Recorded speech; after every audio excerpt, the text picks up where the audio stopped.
जय हिंद दोस्तों, स्वागत है आप सभी का विजडम एजुकेशन पे। जैसा कि आप सभी को थंबनेल पे दिख रहा होगा, दैनिक जागरण के राष्ट्रीय संस्करण का न्यूज़ एनालिसिस मैं फ़िलहाल कुछ दिन के लिए बंद कर रहा हूँ। आने वाले 2 महीना मेरा काफ़ी बिजी जाने वाला है। बिल्कुल मुझे समय नहीं मिलेगा कि प्रत्येक दिन उठ के दैनिक जागरण का न्यूज़ एनालिसिस कर सकूँ, इसलिए मैं फ़िलहाल इसे बंद कर रहा हूँ। हालांकि दैनिक जागरण के कैसे पढ़ना चाहिए इस पर हमने 200 से अधिक लेक्चर लिया हुआ। दैनिक जागरण का न्यूज़ एनालिसिस 200 से अधिक वीडियो मेरे प्लेलिस्ट में पड़ा होगा, आप देख लेना जाके। दैनिक जागरण कैसे पढ़ना चाहिए, पिछला लेक्चर जो था दैनिक जागरण का, उस पर भी हमने डिस्कस किया था कि दैनिक जागरण आखिर कैसे पढ़ना चाहिए। आज भी हम इस पर डिस्कस करेंगे कि दैनिक जागरण कैसे पढ़ना चाहिए। दैनिक जागरण की जगह मैं 2 काम करने वाला हूँ आपके लिए। एक तो कि जो न्यूज़ चर्चा में है उस पर स्पेशल टॉपिक बना दिया जाए। जैसे क्वाड को लेकर के हमने स्पेशल टॉपिक बनाया था, इंडिया चाइना रिलेशन को लेकर के हमने बनाया था, इंडिया अमेरिका रिलेशन को लेकर के बनाया था। अभी कोरोना का इम्पैक्ट मैं क्रिएट कर रहा हूँ, पीडीएफ बना रहा हूँ, उस पर मैं चर्चा कर दूंगा। फिर कोरोना का क्या सोशल इम्पैक्ट है, इकोनॉमिक इम्पैक्ट है। तो जो न्यूज़ चर्चा में रहेगा उस पर मैं स्पेशल लेक्चर लेकर के यहाँ पे अपलोड कर दूंगा, स्पेशल उस पर वीडियो बना दूंगा। और साथ ही साथ बीपीएससी मेंस को लेकर के मैं कवर करने वाला हूँ। मेंस का जो काफ़ी टॉपिक है, 66 बीपीएससी मेंस होने वाली है।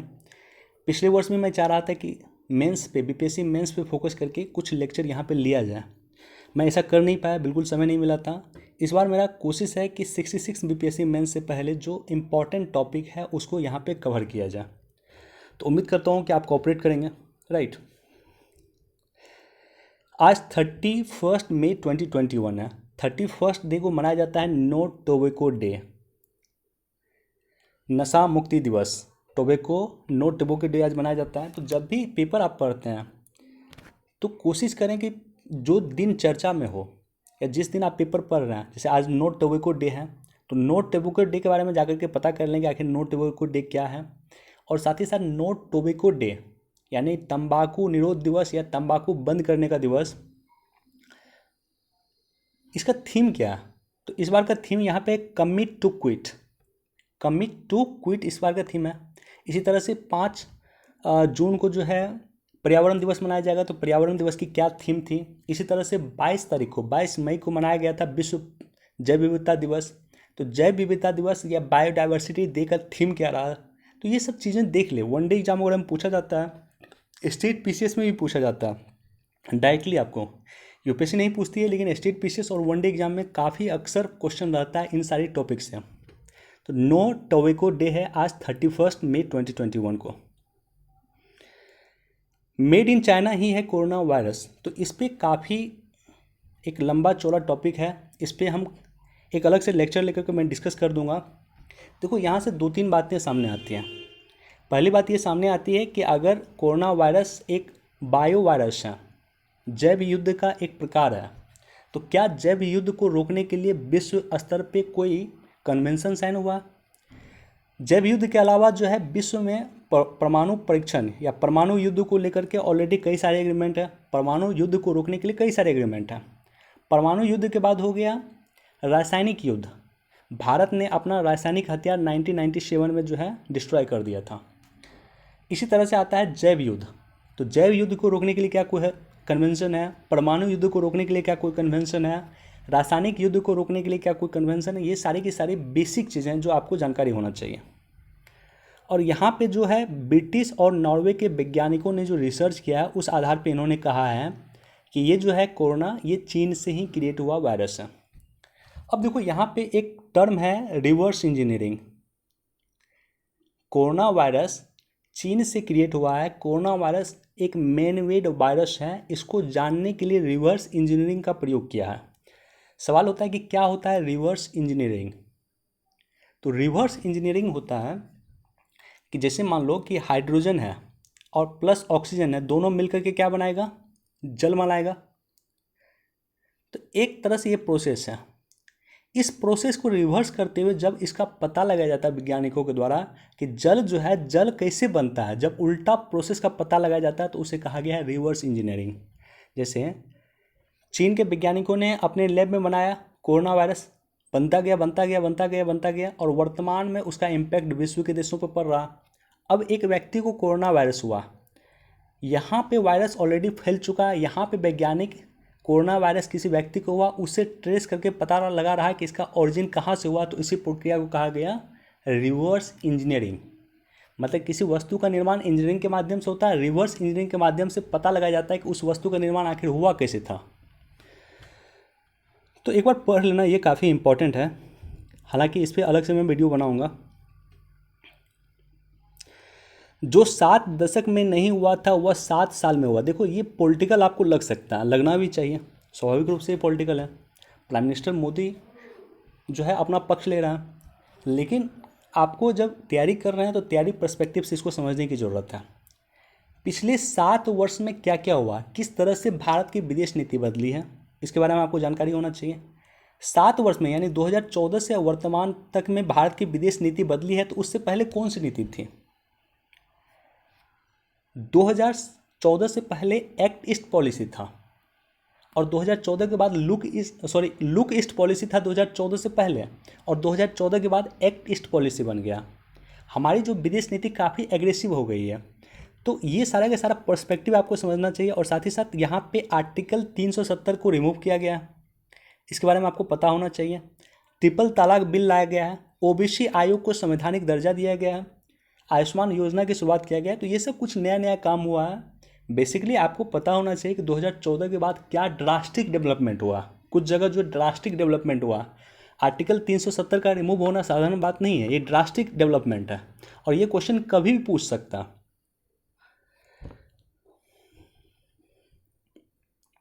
अब देखो, चरम पे टकराव, मुख्य सचिव को दिल्ली नहीं भेजेगी ममता। तो इशू पहले समझ लो कि इशू क्या है। हमारे देश के प्राइम मिनिस्टर गए बंगाल, और बंगाल जाकर के वहाँ के अधिकारियों से मीटिंग ले रहे थे कि जो यास तूफान आया था, यास तूफान को किस तरह से रोकना चाहिए। ठीक है, अब इस मीटिंग में आमंत्रित किया गया था बंगाल के मुख्यमंत्री और बंगाल के चीफ सेक्रेटरी को। बंगाल के मुख्यमंत्री ना तो आई और ना ही बंगाल के चीफ सेक्रेटरी को आने दी। चीफ सेक्रेटरी जो है एक आईएएस अधिकारी होता है, और चीफ सेक्रेटरी का पद रेगुलेट होता है केंद्र सरकार के द्वारा। ऐसी स्थिति में केंद्र सरकार ने चीफ सेक्रेटरी को वापस बुला लिया कि आप दिल्ली आ जाइए, आपकी तत्काल सेवा जो है हम मुक्त करते हैं बंगाल से। बंगाल के मुख्यमंत्री उसको दिल्ली वापस नहीं भेज रही है। ये तो इशू हो गया, ये तो न्यूज हो गया। अब इसका बैकग्राउंड क्या है? भारत के संविधान के भाग 11 और 12 में केंद्र राज्य संबंधों के बारे में जिक्र किया गया है। विशेष जिक्र है कि अगर राज्य की मशीनरी असफल रहती है तो केंद्र उस पर क्या क्या कार्रवाई कर सकता है। अगर ममता बनर्जी मान लेते हैं कि मुख्य सचिव को दिल्ली नहीं भेजेगी तो केंद्र उस पर क्या क्या कार्रवाई कर सकता।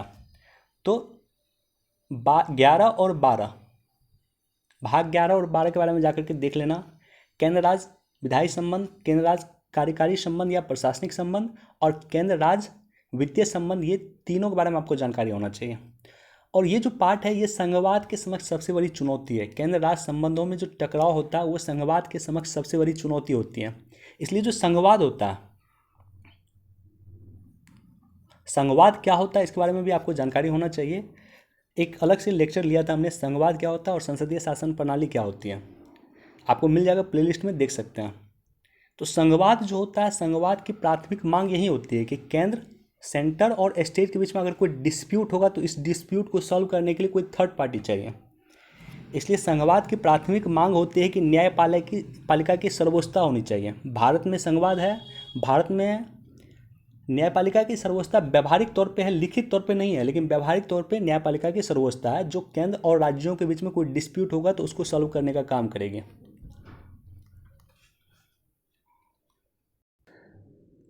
ओके, ये जो न्यूज़ है, बैंक ग्राहकों को मिल सकता है लोन मोरेटोरियम की सुविधा। तो लोन मोरेटोरियम क्या होता है ऑलरेडी हमने डिस्कस किया है, कुछ दिन पहले ही हमने डिस्कस किया था। लिंक आपको प्लेलिस्ट में मिल जाएगा, वीडियो देख सकते हैं। अब यहाँ पे जो है, भारत ने चौकसी के अपराधों के दस्तावेज विशेष विमान से भेजे। देखो, जब भी कोई चर्चा में हो न्यूज़ तो उसके बैकग्राउंड में जाकर के चीज़ों को पूरा देखना चाहिए। यूपीएससी या स्टेट पीसीएस भी इनफैक्ट बैकग्राउंड से क्वेश्चन पूछता है। यहाँ पे बैकग्राउंड क्या है? यहाँ पे बैकग्राउंड है कि मेहुल चोकसी को लेकर के जो है पीएनबी घोटाला हुआ था। पीएनबी घोटाला के बारे में आपको जाकर के देख लेना चाहिए, सर्च करोगे आपको गूगल पे मिल जाएगा। साथ ही साथ यहाँ पे बैकग्राउंड है कि आप आर्थिक भगोड़ा अधिनियम, मेहुल चोकसी और नीरव मोदी दोनों की जो भाग गया था, उसके बाद विजय माल्या हमारे देश से भाग गया, अपराध करके भागा, आर्थिक अपराध करके भागा। तो उसके बाद सरकार आर्थिक भगोड़ा अधिनियम लाया था, आई गेस 2018 में लाया था। आर्थिक भगोड़ा अधिनियम क्या है उसको जाकर के देख लेना। और साथ ही साथ चूंकि ये गिरफ्तार हुआ है आपको डोमिनिका से, तो डोमिनिका कहाँ पे है, डोमिनिका का लोकेशन क्या है, डोमिनिका की राजधानी क्या है, ये सब बेसिक कॉन्सेप्ट से अक्सर क्वेश्चन पूछा जाता है। अब चर्चा में रह गया डोमिनिका, तो जाकर के एक बार सर्च कर लेंगे डोमिनिका के बारे में। देखो गूगल मैप पे जाकर के आप देख सकते हैं डोमिनिका, ये नॉर्थ अटलांटिक सी है। तो यहाँ पे देखो ये सारे कैरेबियन कंट्री है, ये सब जो कैरेबियन कंट्री है, क्यूबा है, निकारागुआ है, और ये सारा सारा कैरेबियन कंट्री है, यहीं पे है डोमिनिकन। अब देखो यहाँ पे जो है डोमिनिकन रिपब्लिक है, इसकी राजधानी क्या है, सेंटो डोमिनिगो। तो लोकेशन आपने देख लिया, ये कहाँ है, उत्तरी अटलांटिक ओशियन में है, और इसकी राजधानी क्या है, सेंटो डोमिनिगो इसकी राजधानी है। हैती इसके जस्ट बगल वाला कंट्री है। तो ये सब बेसिक लोकेशन, जब भी कोई चर्चा में हो, कोई जगह चर्चा में हो, तो उसका बेसिक लोकेशन जाकर के देख लेना चाहिए, इससे अक्सर क्वेश्चन पूछा जाता है।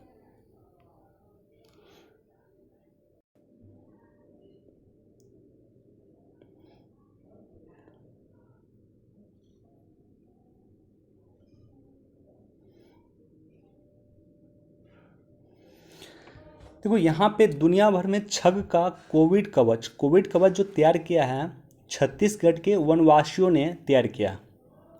छत्तीसगढ़ के जनजातियों ने कोविड कवच तैयार किया, जड़ी बूटी कवच तैयार किया है, इसे दुनिया भर में पहुंचाया जाएगा। अब देखो इसको जो पहुंचाने का काम होता है वो करता है ट्राइफेड, हिंदी में कहा जाता है सरकारी जनजातीय सहकारी विपणन विभाग विकास एजेंसी। काफ़ी इंपॉर्टेंट संस्थान है, इसके बारे में निश्चित तौर पे आपको पता होना चाहिए। ट्राइफेड जो है भारतीय जनजातीय सहकारी विपणन विकास परिसंघ, जिसे ट्राइफेड कहा गया है, इसकी स्थापना 1987 में हुई थी। यह राष्ट्रीय स्तर पे एक शीर्ष संगठन है जो जनजातीय कार्य मंत्रालय के प्रशासकीय नियंत्रण के अधीन काम करता है। यानी इसकी जो उत्पत्ति हुई है 1987 में, जनजातीय मंत्रालय के अधीन ये काम करती है। ट्राइफेड का हेडक्वार्टर कहाँ है, तो इसका हेडक्वार्टर नई दिल्ली में है, और इसके 13 क्षेत्रीय कार्यालय हैं जो देश के विभिन्न स्थान पर काम करता है। ट्राइफेड का मुख्य उद्देश्य, ये जो संस्था बनी थी ट्राइफेड, इसका मुख्य उद्देश्य है जनजातीय उत्पाद, जो भी जनजातीय उत्पाद होता है, धातु कला हो गया, जनजातीय टेक्सटाइल हो गया, कुम्हारी हो गया, जनजातीय पेंटिंग हो गया, तो इस पे, या माइनर फॉरेस्ट प्रोडक्ट, जो जनजातीय उत्पाद होता है, ये सारी की सारी चीज़ों को इसका विपणन करना, उसका विकास करना, इसका मार्केटिंग करना, बेसिकली ये इसका काम होता है, जिससे जनजातीय लोगों की सामाजिक और आर्थिक विकास सुनिश्चित हो सके।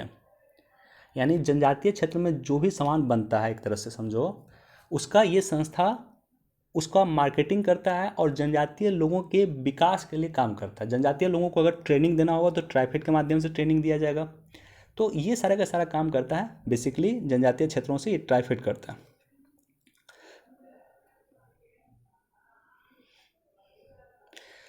जड़ी बूटी के सहारे कोरोना से सुरक्षित है आदिवासी। इसमें नीचे भी डिस्कस करना, वहीं पे डिस्कस कर दूंगा, लेकिन इस न्यूज़ को भी एक बार पढ़ सकते हैं आप लोग।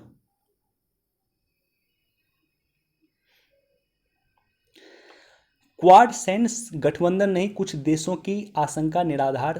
क्वाड को सैन्य संगठन चीन के द्वारा कहा जाता है।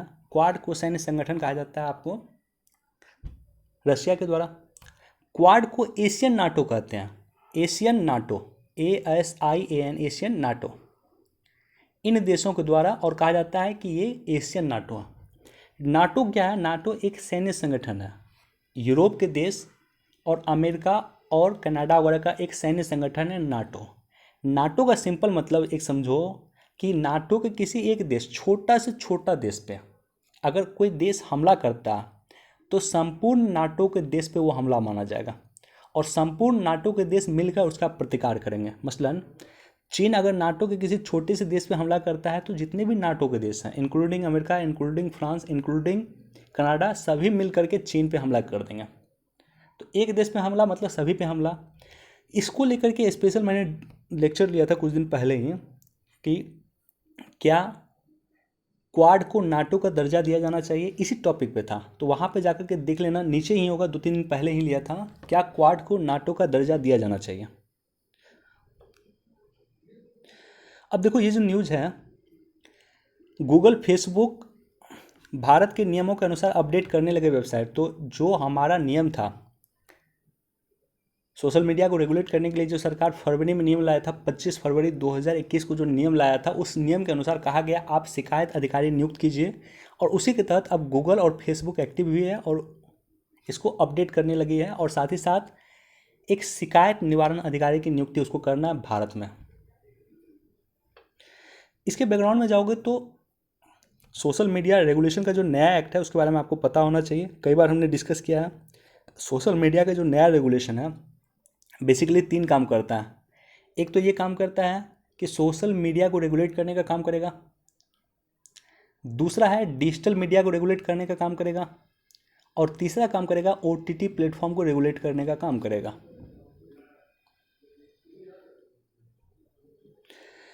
सीमा पर तेज़ी से पुल, सड़कें और पुल बना रहा है चीन। एक बार इसको भी देख सकते हैं, हमारे आसपास की जो सीमा है उस सीमा पे तेज़ी से चीन जो है पुल और सड़क बना रहा है, और उसके कारण भारत ने भी तेज़ी से पुल बनाना शुरू किया, और उसी के प्रतिक्रिया में चीन के द्वारा जो है भारत और चीन का जो गतिरोध चला, चीन के द्वारा स्ट्राइक किया गया, उसका जवाब भारत के द्वारा दिया गया।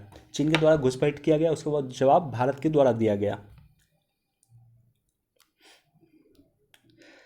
देखो ये काफ़ी लंबा चौड़ा टॉपिक है, ऑलरेडी कई बार हमने डिस्कस किया, इस पर भी मैं एक अलग से वीडियो बना दूंगा। जलापूर्ति के लिए केंद्र ने जारी किए 6,000 करोड़।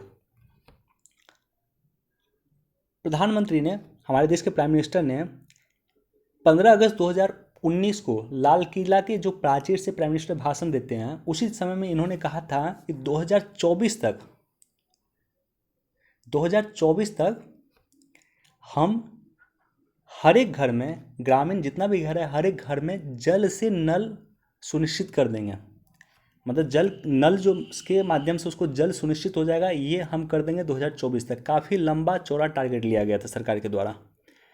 नल के माध्यम से जल पहुंचाना, सुदूर ग्रामीण एरिया में पहुंचाना काफ़ी टफ टास्क है, जिसको सरकार क्रियान्वित कर रही है, और इसके लिए जल शक्ति मंत्रालय के अधीन ये काम कर रहा है, और इसी परियोजना का नाम है जल जीवन मिशन। जल जीवन मिशन के बारे में कुछ यहाँ पे इन्फॉर्मेशन दिया हुआ है, कुछ डाटा दिया हुआ है, एक बार देख सकते हैं। और एक स्पेशल योजना आया था, आई थिंक जनवरी या फरवरी वगैरह में आया था, देख लेना। इसी जल जीवन मिशन पे स्पेशली योजना आया, और योजना आप लोग निश्चित तौर पे पढ़ें। योजना और कुरुक्षेत्रा 2 ऐसा मैगजीन है जो कि आपको प्रत्येक महीना पढ़ना चाहिए। देखो ये जो न्यूज़ है, इस न्यूज़ से बैकग्राउंड में जाकर के आप चीज़ों को समझोगे तो मानसून की उत्पत्ति कैसे हुई है आपका स्टैटिक पोर्शन का पार्ट है। आपके ज्योग्राफी में ये सारा चीज़ दिया होगा कि मानसून की उत्पत्ति कैसे होती है, भारत में मानसून कैसे प्रभावित होता है, मानसून के कारण भारत की आर्थिक स्थिति कैसे निर्भर है, मानसून के कारण भारत की कृषि कैसे निर्भर है, ये सब आपका स्टैटिक पोर्शन का पार्ट है। और जब भी कोई न्यूज़ चर्चा में हो, मानसून आने वाला है तो एक तरह से मानसून चर्चा में हुआ। अब मानसून चर्चा में है तो जाकर के उसका बैकग्राउंड यानी अपने बुक को जाकर के उलट कर पढ़ना, ये सारे के सारे चीज़ मिल जाएगा आपको।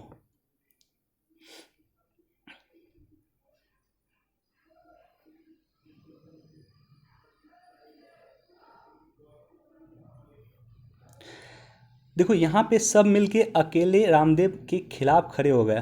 तो बाबा रामदेव जो है, इन्होंने कहा है कि एलोपैथिक की दवा जो है काफ़ी कॉस्टली आती है, और एलोपैथिक उचित रूप से कोरोना का इलाज नहीं करता है। कोरोना का इलाज करता है आयुर्वेदिक, कोरोना का इलाज करता है योग। देखो ये टॉपिक पे मैं पढ़ना नहीं चाहूँगा, मुझे इस पर कोई दिलचस्पी नहीं है। इसको आप लोग को जैसे लेना होगा आप लोग लेना।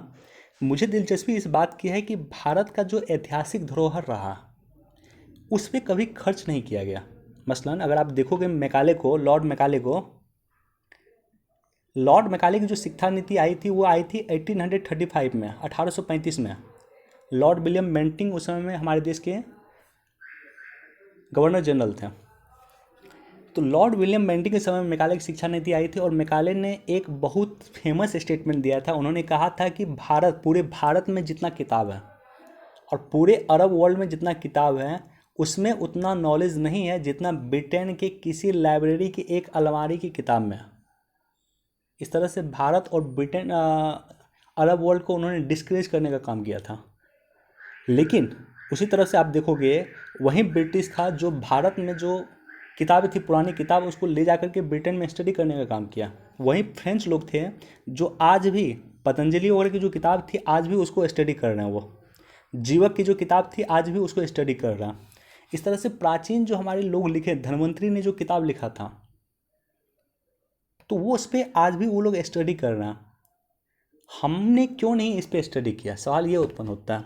हमने जीवक के किताब पे क्यों नहीं स्टडी किया, हमने कौटिल्य की किताब पे क्यों स्टडी नहीं किया, हमने धन्वंतरी की किताब पे क्यों स्टडी नहीं किया, ये सवाल उत्पन्न होता है। और इसी को लेकर के आयुर्वेद पे शोध करेगा पतंजलि। लेकिन मुझे कहना है, मेरा कहना है कि सरकार इस पर ध्यान दे। हमारी जो ऐतिहासिक धरोहर है उस पर हमें रिसर्च करें। पता नहीं कितनी बीमारियों का इलाज उसमें आज भी लिखा होगा। धन्वंतरी की किताब में, जीवक की किताब में, कौटिल्य और की किताब में कितनी बीमारियों का इलाज या क्या क्या चीज़ आज भी लिखा होगा जिस पे हम रिसर्च नहीं कर रहे हैं।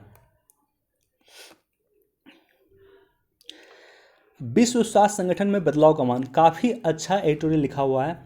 निश्चित तौर पे आप लोग सब जाकर के इसको डिटेल में पढ़ना। आज का न्यूज़ एनालिसिस उससे भी काफ़ी इंपॉर्टेंट था, काफ़ी चीज़ें थी। अगर ढंग से न्यूज़ एनालिसिस आज का किया जाए तो काफ़ी लंबा समय लग सकता, 2 घंटा 3 घंटा लग सकता। देखो ये इस पे एक टॉपिक ऑलरेडी हमने डिस्कस किया था कि यूनाइटेड नेशन में रिफॉर्म्स की आवश्यकता क्यों है। हमारे देश के प्राइम मिनिस्टर ने यूनाइटेड नेशन की 75वीं वर्षगांठ 2020 में सितंबर के लास्ट में उन्होंने यूनाइटेड नेशन जनरल असेंबली को संबोधित करते हुए प्राइम मिनिस्टर ने कहा कि यूनाइटेड नेशन में रिफॉर्म्स की ज़रूरत है, यूनाइटेड नेशन में सुधार की ज़रूरत है। और इसके बाद ये टॉपिक चर्चा में आ गया कि क्यों यूनाइटेड नेशन में रिफॉर्म्स की ज़रूरत है और क्यों यूनाइटेड नेशन की बहुत सारी संस्था में रिफॉर्म्स की ज़रूरत है, इंक्लूडिंग वर्ल्ड हेल्थ ऑर्गेनाइजेशन में रिफॉर्म्स की क्यों ज़रूरत है।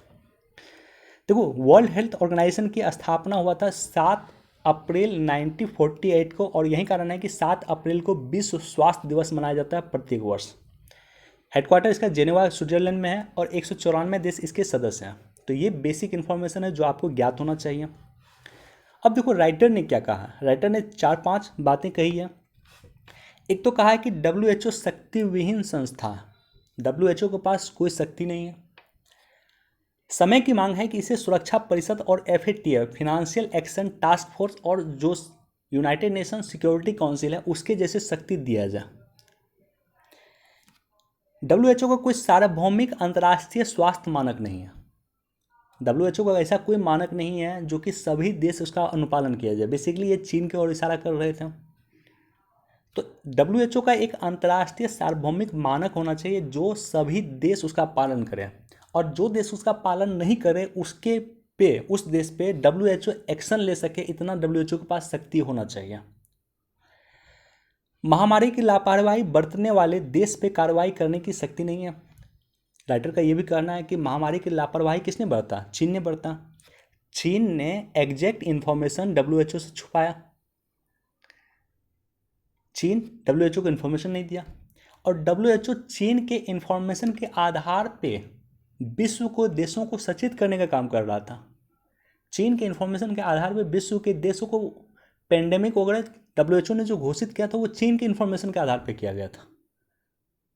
तो ऐसे कंडीशन में भारत जैसा देश जो WHO के गाइडलाइन के अनुसार काम करने का कोशिश कर रहा था, उसकी बर्बादी का बहुत बड़ा रीज़न ये था।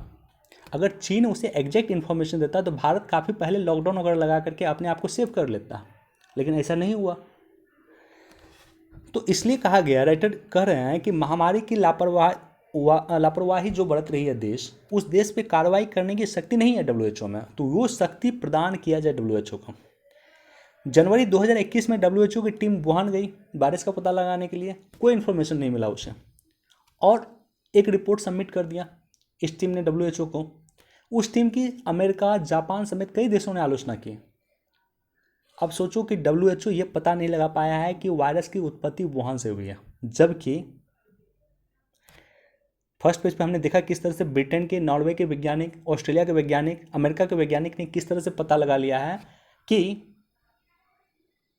कोरोना वायरस की उत्पत्ति हुई है चीन के वुहान लेबोरेटरी से। तो WHO एक निकम्मी संस्था है, ये बिल्कुल काम नहीं कर रही है, निष्क्रिय संस्था है। इसलिए राइटर का कहना है कि इसमें एक ड्रास्टिक इसका ड्रास्टिक चेंज होना चाहिए, ड्रास्टिक रिफॉर्म्स होना चाहिए। और अगर ये रिफॉर्म्स नहीं होगा तो आने वाले समय में जो महामारी अगर आने वाले समय में आएगी, जिस तरह से कोरोना में WHO नाकाम रही है, आने वाले महामारी को भी रोकने में WHO नाकाम रहेगी।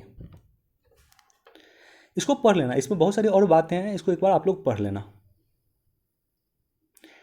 एक बार इसको भी देख सकते हैं, बहुत ज़्यादा इंपॉर्टेंट नहीं है। इंजीनियरिंग वगैरह की जो पढ़ाई है, अब वो पढ़ाई भारतीय लैंग्वेज में किया जाए, इसके लिए चर्चा चल रही है, तो उसी के संदर्भ में ये न्यूज़ है।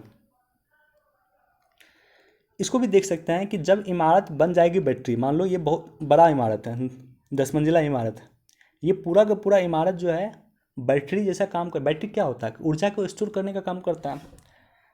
ये इमारत पूरा का पूरा 10 मंजिला इमारत क्या ऊर्जा को स्टोर करने का काम कर सकता है? और इस पर काफ़ी दिन से रिसर्च चल रहा था, और इसी को लेकर के यहाँ पे एडिटोरियल दिया हुआ, न्यूज़ दिया हुआ, तो इसको एक बार देख सकते हैं। स्वीडन में इस टेक्निक पे काम किया गया और ऐसा हो सकता है, पूरे के पूरे जो बिल्डिंग है वो बैटरी का काम कर सकती है। देखो इस पेज पे, फर्स्ट पेज पे न्यूज़ दिया हुआ था, और मेड इन चाइना वायरस है, कोरोना वायरस, यहाँ पे पूरा पूरा एक पेज समर्पित है, मुद्दा देता है प्रत्येक मंडे को, एक पूरा पूरा पेज इस पे समर्पित है, देख लेना एक बार।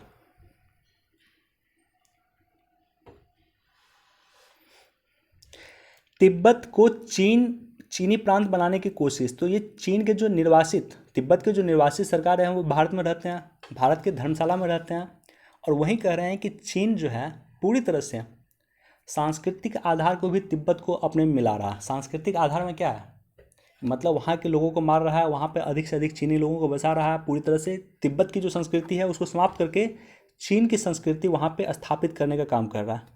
तो ये सारी की सारी चीज़ें यहाँ पे दिया हुआ, तो इसको एक बार देख लेना आप लोग। साथ ही साथ यहाँ पे अगर इस न्यूज़ का एनालिसिस किया जाए तो ये काफ़ी इंपॉर्टेंट और इंटरेस्टिंग है कि पाकिस्तान को अमेरिका से दूर करने के लिए चीन बढ़ाएगा निवेश। देखो कुछ समय में चर्चा चल रही थी कि अमेरिका अपना जो बेस है, जो अफगानिस्तान में बेस है, अफगानिस्तान से अमेरिका बाहर निकल रहा है, अफगानिस्तान से अमेरिका बाहर निकल रहा है। ऐसी कंडीशन में वो पाकिस्तान में अपना बेस बना सकती है, ताकि अगर तालिबान स्ट्रांग होता है फिर अफगानिस्तान में, तो तालिबान पे अमेरिका हमला कर सके। अब ये चर्चा चल रही थी, इसको लेकर के अमेरिका के जो है, अमेरिका में जो थिंक टैंक हैं वो चर्चा कर रहा था। अब चाइना सचेत हो गया। चाइना सचेत इसलिए हुआ कि चाइना समझ रहा है कि अगर हम पाकिस्तान को अपने पक्ष में लेते हैं तो भारत पे दबाव डालने के लिए भी ये काम देगा। साथ ही साथ सीपेक को उसे स्ट्रॉन्ग करना। आज से याद करो, आप कुछ दिन पहले, एक महीना पहले हमने डिस्कस किया था कि चाइना सीपेक से धीरे धीरे हाथ खींच रहा है। सीपेक को वो जो पहले सीपेक को प्रायोरिटी दे रहा था वो नहीं दे रहा, लेकिन इस न्यूज़ के बाद कि अमेरिका पाकिस्तान में अपना बेस बना रहा है, इस न्यूज़ के बाद चीन भी जो है फिनेंशियली तौर पे पाकिस्तान का सपोर्ट करने के लिए तैयार हुए, क्योंकि चीन चाहता है कि पाकिस्तान में अमेरिका का प्रभुत्व ना रहे। और अमेरिका क्या चाहेगा, अमेरिका चाहेगा कि पाकिस्तान में चीन का प्रभुत्व ना रहे। साथ ही साथ यहाँ भी देख लेना, ये काफ़ी इंपॉर्टेंट और इंटरेस्टिंग है। काफ़ी वर्ष पहले चीन में एक पॉलिसी आई थी, वन चाइल्ड पॉलिसी, मतलब एक व्यक्ति एक ही संतान पैदा कर सकता है। इस पॉलिसी को अब चर्चा किया जा रहा है कि इस पॉलिसी को चीन में समाप्त किया जाए।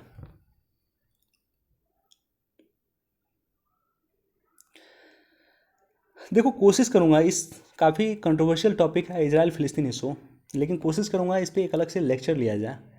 बहुत सारे कन्फ्यूज़न है, लेकिन मेरा आप सभी से रिक्वेस्ट है कि धर्म के तराजू पे इसे तौल कर मत देखना, ह्यूमैनिटी के तराजू पे इसे तौल कर देखना, भारत सरकार का क्या पक्ष है उसको जाकर के समझना, अंतर्राष्ट्रीय संस्था का क्या इसमें पक्ष है उसको जाकर के समझना। ये चीज़ें आपको क्लियर होगा।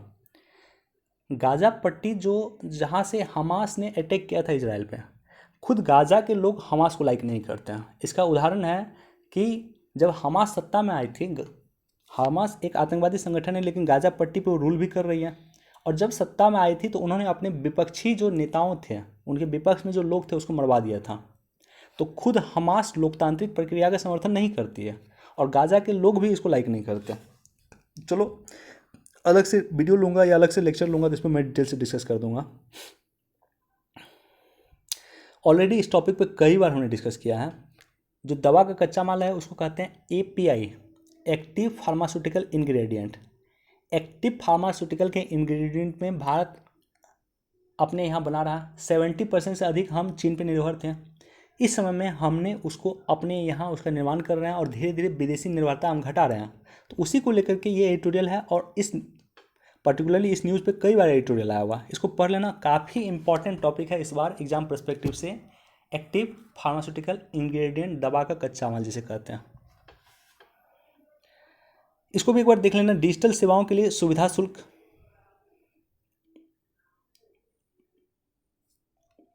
देखो, पुलिस रिफॉर्म्स पे भी एक अलग से मैं वीडियो बना दूंगा, लेकिन 2-3 समिति जो आपको जानकारी होना चाहिए पुलिस रिफॉर्म्स के बारे में जब आप पढ़ रहे हैं। एक तो आपको पता होना चाहिए धर्मवीर भारती समिति थी, पुलिस रिफॉर्म्स के लिए आई थी 1977 में। धर्मवीर समिति आपको पता होना चाहिए, पुलिस रिफॉर्म्स के लिए इंपॉर्टेंट समिति है। उसके बाद जो है 1977 में आया था धर्मवीर समिति। उसके बाद आया था 1997 में, 1977 में आया धर्मवीर समिति, और 1997 में आया इंद्रजीत गुप्ता समिति। उसके बाद 2000 में आया पद्मनाभ भैया समिति, और 2006 में आया था सोली सोराबजी समिति। सोली सोराबजी समिति जिसकी हाल फिलहाल में मृत्यु हुई थी सोली सोराबजी की, उसके आधार पे सरकार ने मॉडर्न पुलिस एक्ट लाया था, और उसके बाद सुप्रीम कोर्ट का गाइडलाइन आया 2006 में। तो ये बेसिक जो चीज़ें हैं जो भारत में पुलिस रिफॉर्म्स को लेकर के आवश्यक तत्व है या आवश्यक समिति है, जिसके बारे में आपको ज्ञात होना चाहिए। अलग से मैं डिस्कस कर दूंगा इस पे पुलिस रिफॉर्म्स को लेकर के, और जिस भी टॉपिक पे आप लोगों को कोई दिक्कत हो तो आप लोग हमें कमेंट सेक्शन में लिखना, मैं उस पर स्पेशल डिस्कस कर दूंगा। जीएसटी कंपनसेशन, आज से लगभग 8 महीना पहले मैंने स्पेशल वीडियो बनाया था, जाकर के देख लेना। काफ़ी डिटेल एनालिसिस किया था कि आखिर जीएसटी कंपनसेशन क्या है, और मैंने उसमें भी कहा था कि जीएसटी कंपनसेशन अभी समाप्त नहीं होने वाला है, ये टॉपिक आने वाले 1 वर्ष 1.5 वर्ष तक रहेगा। तो इसको जाकर के देख लेना, लगभग 20-22 मिनट का वीडियो है, डिटेल से हमने डिस्कस किया था जीएसटी कंपनसेशन के बारे में। बिना गारंटी लोन का दायरा बढ़ा, तो अस्पताल ऑक्सीजन प्लांट बनाने के लिए ले सकेंगे 2 करोड़ तक का लोन। अस्पताल जो है ऑक्सीजन प्लांट बनाने के लिए 2 करोड़ तक का लोन ले सकेंगे। इसके लिए उसे कोई लोन गारंटी देने की जरूरत नहीं है, राइट। देखो, यहां से अगर आप देखोगे, एक परियोजना भारत में चल रही है इंफ्रास्ट्रक्चर की परियोजना, 111 लाख करोड़ रुपए, 1-2 रुपया नहीं है, 1-2 लाख करोड़ भी नहीं, 111 लाख करोड़ रुपया नेशनल इंफ्रास्ट्रक्चर पाइपलाइन पे, एनआईपी पे खर्च हो रहा है। नेशनल इंफ्रास्ट्रक्चर पाइपलाइन परियोजना पे खर्च हो रहा है। तो निश्चित तौर पे जाकर के सर्च करना, नेशनल इंफ्रास्ट्रक्चर पाइपलाइन परियोजना, जो भारत की अवसंरचना की इंफ्रास्ट्रक्चर की सबसे बड़ी परियोजना। अब देखो, ईएसआईसी के तहत नई व्यवस्था पे श्रम मंत्रालय ने बढ़ाए कदम। तो श्रम को लेकर के याद रखना, लेबर रिफॉर्म्स हुआ, लेबर रिफॉर्म्स को लेकर के 4 कोड आए हैं भारत में। बहुत सारे कानून जो थे, 44 कानून को खत्म करके सिर्फ 4 कानून में कन्वर्ट किया गया है। तो इसे जाकर के जरूर देखना, लेबर रिफॉर्म्स। साथ ही साथ यहाँ पे दिया हुआ ईएसआईसी के बारे में, ईपीएफओ के बारे में। ईएसआईसी, ईपीएफओ ये संस्था है, इसके बारे में निश्चित तौर पे आपको जानकारी होना चाहिए। इसके बारे में सर्च कर लेना, गूगल पे आपको मिल जाएगा, और इसका बेसिक पॉइंट जरूर लिख लेना।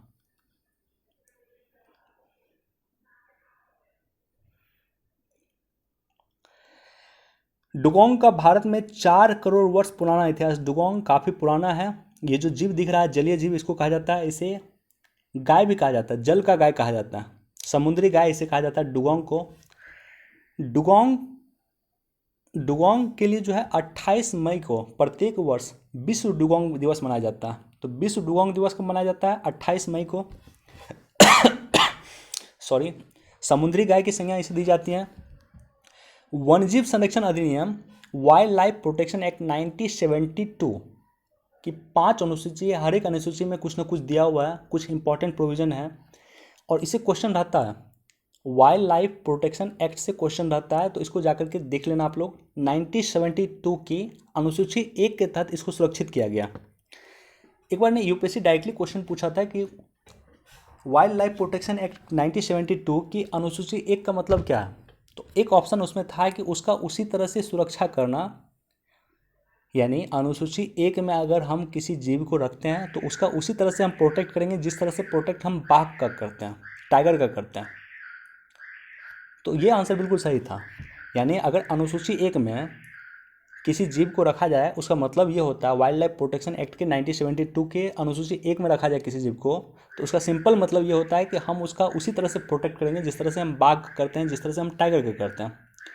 यानी डुगोंग के लिए भी हम उसी तरह से समर्पित हैं जिस तरह से हम टाइगर के लिए समर्पित हैं। चलिए, वीडियो देखने के लिए धन्यवाद। Thank you so much. Please do like share and subscribe. Thank you.